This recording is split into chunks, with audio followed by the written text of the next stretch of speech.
Selamat siang good people. Hari ini kita akan mempelajari perkembangan ajaran agama Hindu dan Buddha di India dan di Indonesia. Berikut penjelasan dari kelompok kami. Karena sejarah lahirnya agama Hindu.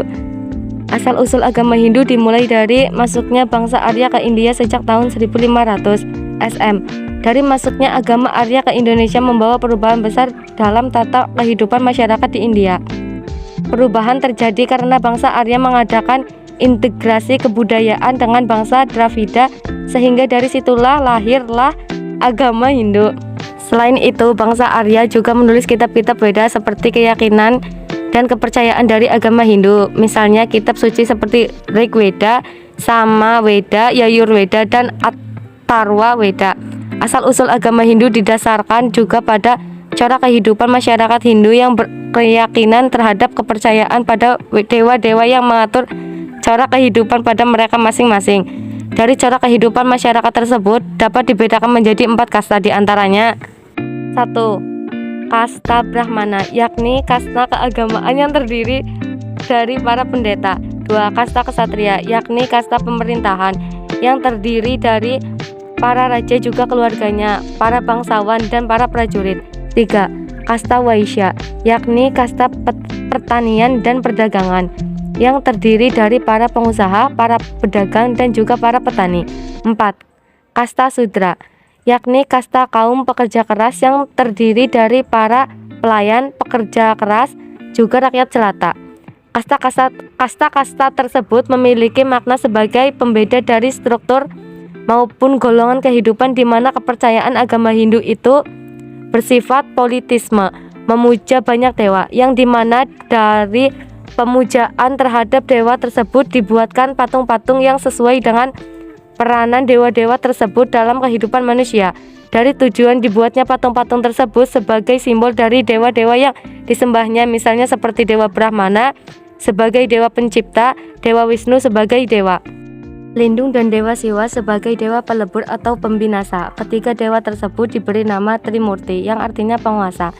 Adapun dewa-dewa lainnya seperti Dewi Saraswati sebagai dewi kesenian dan ilmu pengetahuan, Dewi Sri sebagai dewi kesenian. Selain itu, umat Hindu beranggapan bahwa tempat suci adalah tempat yang hanya digunakan untuk bersemayamnya para dewa saja, sehingga umat Hindu terbiasa mengadakan ziarah ke tempat-tempat suci untuk memohon keselamatan dan kesejahteraan bagi umat di dunia.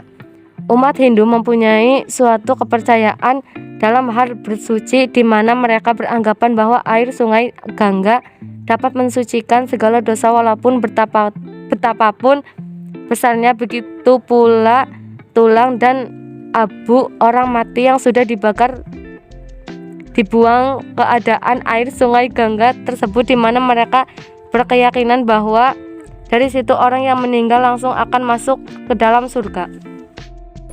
Sejarah lahirnya agama Buddha. Agama Buddha diketahui berdasarkan penelitian ilmiah yang dilakukan para ilmuwan dengan memanfaatkan berbagai objek pengamatan seperti peninggalan sejarah, cita-cita kuno, dan apa yang ditulis dalam berbagai kitab masa lalu kuno. Buddha diketahui berdasarkan penelitian ilmiah yang dilakukan para ilmuwan dengan memanfaatkan berbagai objek pengamatan seperti peninggalan sejarah, cita-cita kuno, dan apa yang tertulis dalam berbagai kitab masa lalu. Dari penelitian tersebut diketahui bahwa agama Buddha lahir di abad ke-6 SM di Nepal. Orang yang menjadi pencetusnya adalah seorang ksatria bernama Siddhartha Gautama. Agama ini muncul dari perpaduan berbagai kebudayaan seperti kebudayaan Helenistik atau Yunani, kekayaan Asia Tengah, Asia Timur, dan Asia Tenggara. Agama ini juga muncul karena adanya reaksi terhadap hadirnya keagama Hindu yang muncul lebih awal. Dari Nepal, agama Buddha menyebar dengan cepat, mengalahkan penyebaran agama Hindu ke berbagai daerah di India hingga ke seluruh benua Asia. Hingga kini, agama Buddha sudah menjadi agama mayoritas di beberapa negara seperti Thailand, Kamboja, Singapura, Myanmar, dan Taiwan.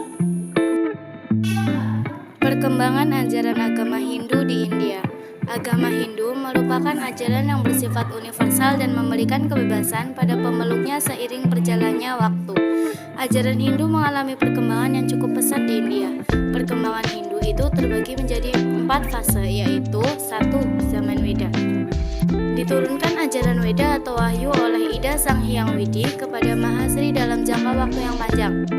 Zaman ini dimulai saat bangsa Arya yang asalnya dari Australia, Hungaria, Babilonia datang ke India, tepatnya di lembah Sungai Sindhu.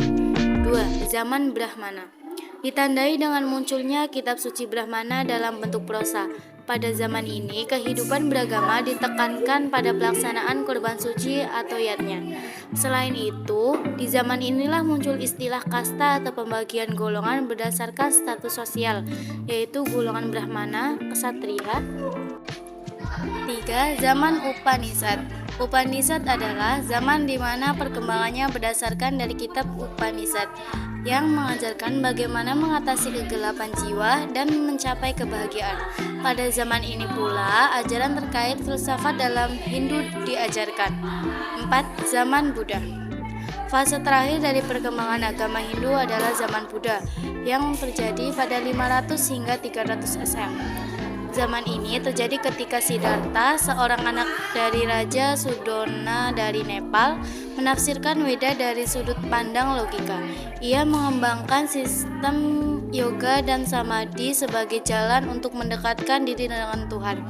Pemeluk Hindu yang hidup untuk mencapai Dharma, yaitu jalan hidup yang fokus pada perbuatan baik dan bermoral. Perkembangan ajaran agama Hindu di Indonesia. Masuknya agama Hindu di Indonesia mengalami perkembangan pesat. Orang-orang awalnya memiliki kepercayaan animisme dan vitalitas. Lalu mereka belajar dan memilih masuk agama Hindu. Perkembangan ajaran Hindu tidak terlepas dari berdirinya kerajaan-kerajaan bergaya Hindu yang telah mempengaruhi kehidupan masyarakat di segala bidang. 1. Kerajaan Kutai. Kerajaan Kutai berada di wilayah Kutai, Kalimantan Timur. Kerajaan Kutai merupakan kerajaan Hindu tertua di Nusantara. Prasasti Yupa yang ditemukan berasal dari Pallava dan Sansekerta dari India dan berisi nama Maharaja Kundonga, yang merupakan raja pertama dari kerajaan Kutai. Penerusnya seperti Aswaman dan Murawaman menunjukkan nama-nama India, dan ritual yang dilakukan adalah ritual Hindu.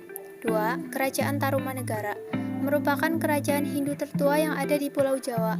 Kerajaan Tarumanegara diperkirakan berdiri pada abad ke-5 Masehi. Raja Purnawarman adalah rajanya yang memerintah selama 22 tahun. Beliau dipercaya sebagai titisan Dewa Wisnu. 3. Kerajaan Mataram kuno merupakan kerajaan yang terletak di bagian selatan Jawa Tengah. Kerajaan ini dibangun sekitar abad ke-8 Masehi. Raja pertamanya adalah Raja Sanjaya, seorang penganut agama Hindu. Pusat pemerintahan Mataram di Jawa Tengah berakhir pada abad ke-10. 4. Kerajaan Majapahit merupakan kerajaan Hindu-Buddha yang memerintah Nusantara terakhir kalinya. Kerajaan Majapahit adalah kerajaan terbesar dalam sejarah Indonesia karena kekuasaan kerajaan Majapahit terbentang dari Jawa, Sumatera, Semenanjung Malaya, dan Kalimantan. Pada saat itu, Raden Wijaya dinobatkan sebagai Raja Majapahit dengan gelar Kertaraya Jasa Jayawardhana. Raden Wijaya adalah raja yang baik dan bijaksana. Perkembangan agama Buddha di Indonesia. Menurut catatan sejarah, penyiaran agama Buddha di Indonesia diperkirakan sejak abad ke-5. Hal ini dilihat dari peninggalan-peninggalan prasasti yang ada. Sedangkan kerajaan bercorak Buddha pertama yang ada di Indonesia adalah Kerajaan Sriwijaya yang berdiri antara abad ke-7 hingga abad ke-12. Penyebaran agama Buddha di Indonesia menggunakan misi khusus bernama Dharma Duta. Sejak saat itu, agama Buddha terus berkembang. Pesatnya perkembangan agama Buddha di Indonesia juga tidak terlepas dari dukungan seorang mahaguru Buddha di Sriwijaya, yaitu Sakyakirti. Menurut catatan sejarah, ada kurang lebih 1000 pendeta yang belajar agama Buddha di Kerajaan Sriwijaya. Periode Kerajaan Majapahit. Kerajaan Majapahit merupakan kerajaan bercorak Hindu-Buddha yang berdiri di Indonesia pada sekitar 1293 hingga 1500. Majapahit mencapai masa kejayaannya pada masa kepemimpinan Hayam Wuruk yang berkuasa sejak 1350 hingga 1389. Pada masa Kerajaan Majapahit, ada dua kitab yang mengisahkan tentang ajaran Buddhisme Mahayana, yaitu Sanghyang Kamahayan Matrayana dan Sanghyang Kamahayanikan. Selain itu, sinkretisme juga sudah mencapai puncaknya, di mana aliran Hindu siswa, Hinduisme, dan agama Buddha dapat hidup berdampingan. Ketiganya dipandang sama nilainya dan disebut sebagai harihara, yakni setengah siswa dan setengah Wisnu. Akan tetapi, setelah masa pemerintahan Majapahit berakhir, agama Buddha juga berangsur-angsur bergeser kedudukannya oleh masuknya agama Islam. Periode Kerajaan Sriwijaya, agama Buddha pertama kali berkembang di India sebelum akhirnya menyebar ke negara-negara lain termasuk Indonesia. Masuknya agama Buddha di Indonesia dimulai pada awal Masehi lewat jalur perdagangan. Hal ini dipengaruhi oleh posisi Indonesia yang terbilang strategis, khususnya dalam bidang pelayaran dan perdagangan. Diduga agama Buddha pertama kali dibawa oleh seorang pengelana asal Cina, yaitu Fahian. Sedangkan kerajaan Buddha pertama yang berkembang di Indonesia adalah Kerajaan Sriwijaya yang berdiri di Sumatera sejak abad ke-7. Pada masa itu, Kerajaan Sriwijaya sempat menjadi salah satu pusat pengembangan agama Buddha di Asia Tenggara. Kabar ini dapat dibuktikan dengan catatan seorang sarjana dari bernama Ait Singh yang melakukan perjalanan ke India dan Nusantara. Guna mencatat perkembangan agama Buddha, berdasarkan catatan Ait Singh, Sriwijaya dulunya dijadikan sebagai rumah bagi para sarjana Buddha dan menjadi pusat pembelajaran agama Buddha.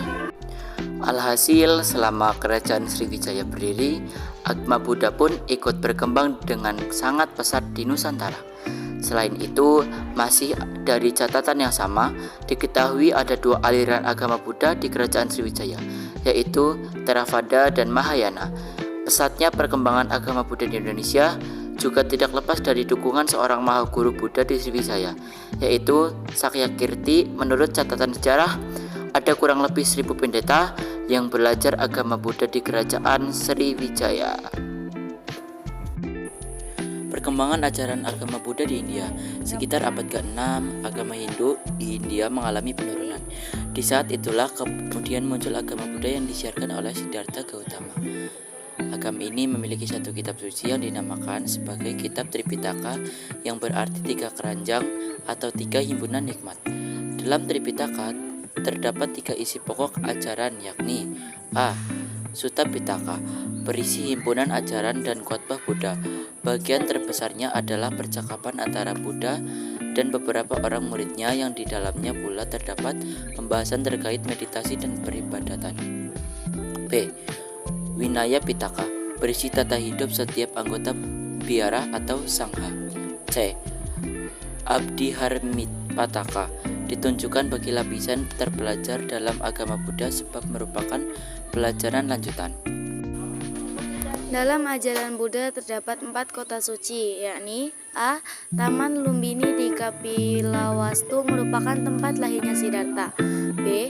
Bodhyaga merupakan tempat Siddhartha menerima wahyu Buddha. C. Kusinagara merupakan tempat wafatnya Siddhartha.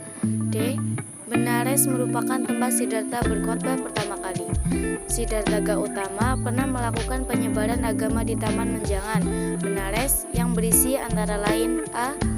Arya Setyani, yakni 4 kebenaran utama dan 8 jalan tengah. 1.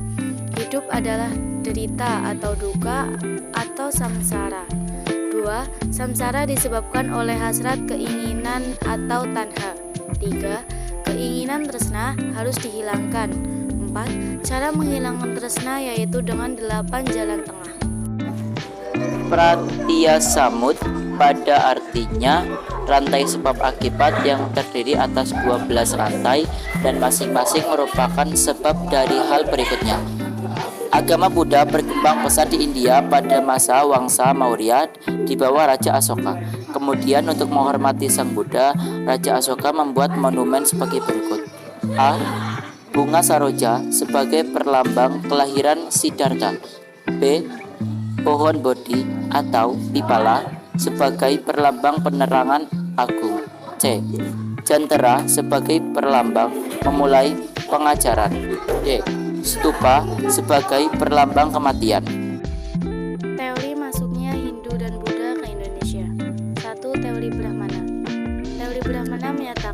bahwa masuknya agama dan kebudayaan Hindu-Buddha ke Nusantara dibawa oleh golongan Brahmana yang diundang para penguasa di Nusantara.